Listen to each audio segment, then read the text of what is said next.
સુરેન્દ્રનગર જિલ્લાના વઢવાણ માર્કેટિંગ યાર્ડમાં વાવાઝોડા અને અચાનક આવેલા વરસાદના પગલે ખેતી પાકની ખરીદી પર અસર જોવા મળી રહી છે।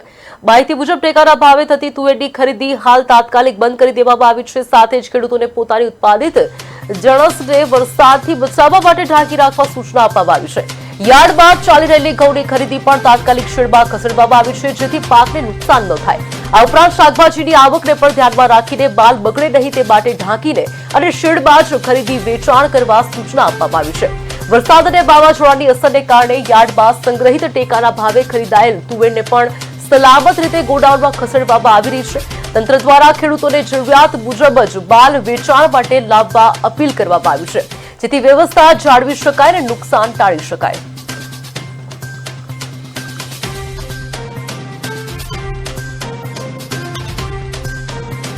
આ તારીખ સરકારશ્રીના ટેકાના ભાવે જે તુવેરની કામગીરી ચાલુ હતી તે આજરોજ તેઓ દ્વારા બંધ રાખવામાં આવેલ છે।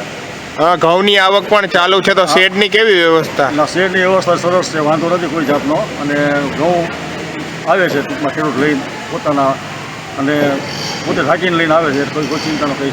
શું અપીલ કરશો ખેડૂતોને, ખાસ કરીને વરસાદ જેવું છે? ખેડૂતોને એવી અપીલ કરવા માગું છું કે જો પોતાનો ખેતરમાં પડ્યો હોય, માલ પડ્યો હોય તોય ભલે, અને ખેતરમાંથી એપીએમસીમાં લાવવાનો થતો હોય તોય ભલે, પોતાનો માલ સુરક્ષિત ઢાંકીને ટ્રેક્ટરમાં લાવે એવી અમારી નમ્ર વિનંતી છે।